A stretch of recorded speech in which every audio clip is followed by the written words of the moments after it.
Hello everybody, it's Flynn here from Card Armies Productions, and today I'm going to be teaching you how to make professional looking cards with really cheap gear. No Copic markers, Prismacolors needed, just cheap Crayola and just like regular pencils and ballpoint pens. So let's get started.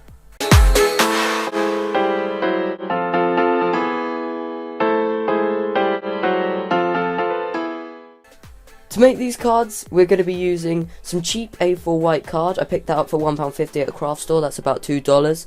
A 36 set of kids Crayola colouring pencils. I think I got that for about like $4.99 in just a regular stationery shop. Some scissors, everyone has scissors.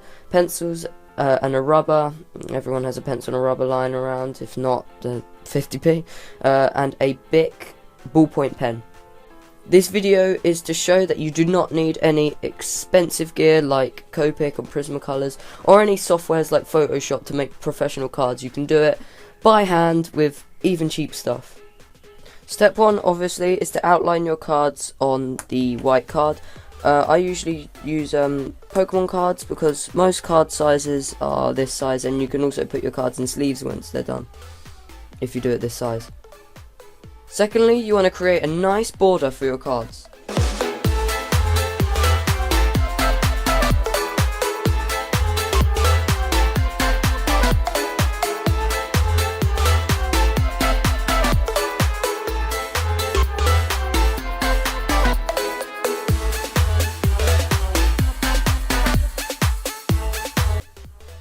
Don't worry if you go out the lines on the outside or on the inside, because you're going to be cutting out the card from here anyway afterwards, and you'll be doing stuff in here, so if you go out a little bit it won't be noticeable.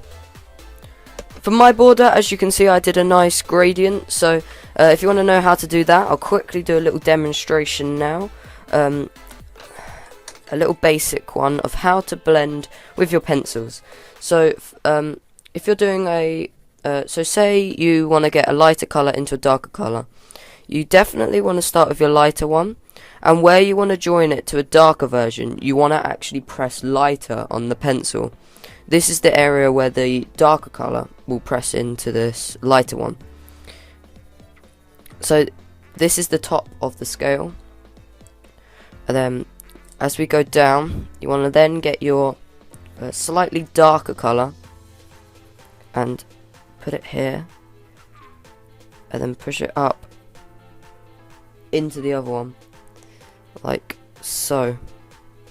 And then you want to get a even darker one. Put it. See, I left a little bit lighter there, ready for it to be pushed in. And then you push it in. Then, as you can see, it scales downwards. And then what I like to do is I also like to add a even darker one, like a black, at the bottom to really highlight that darkness. So that's a basic blending tutorial. If you want more blending, I'll do a video on that soon, so tell me down below if you want that. Once you've already decided in the planning for what your card is going to be, you then want to add the title and any other like information you want around the top. Maybe you have a type system in your game, maybe you have a set number or things like that. So you want to keep that in an easy to read format if you want anywhere on your card, but for this I'm going to be doing it at the top.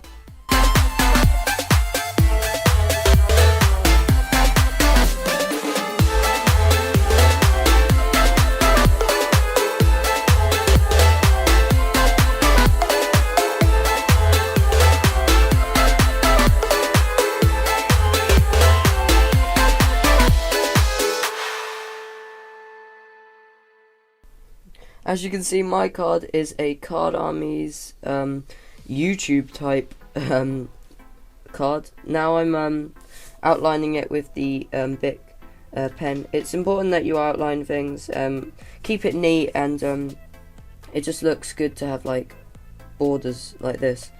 Also, like, you can use these pens instead of expensive fine liners, and actually I've never actually used this for fine lining before, but it's actually very nice. I might actually use it for some proper things.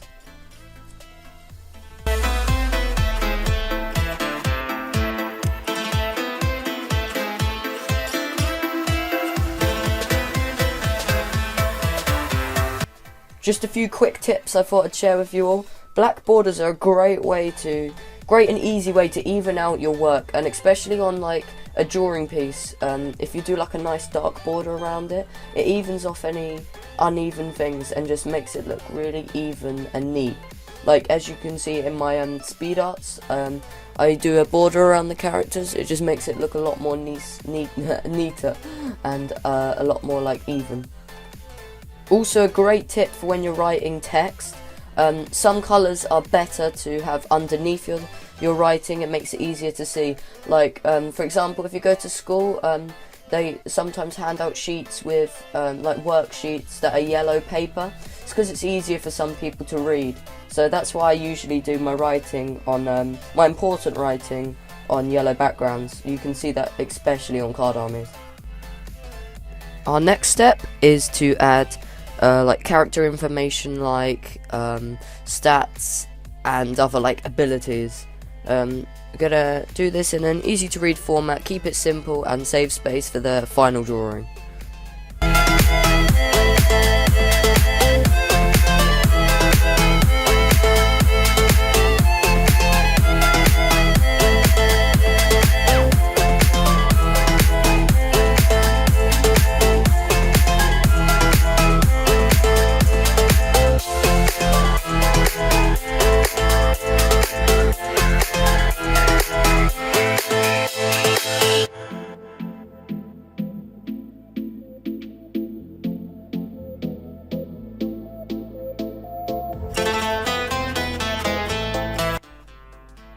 Now that you've done all this, it's time for the final part, the final drawing, the main image for the card.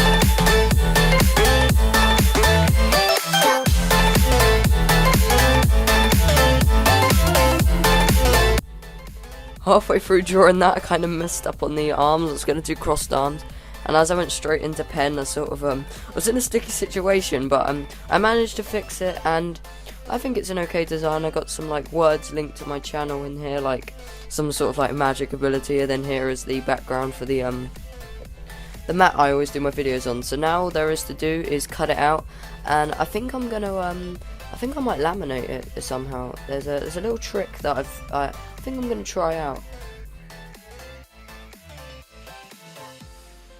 I've never actually tried this before with a card, so this is gonna be the first time doing this. I'm gonna try like laminating it, giving that professional like sort of like shiny glossy feel you get on cards with some tape. I've seen a few people do this. I think if I do this neat enough, then it should look okay. So let's try it out.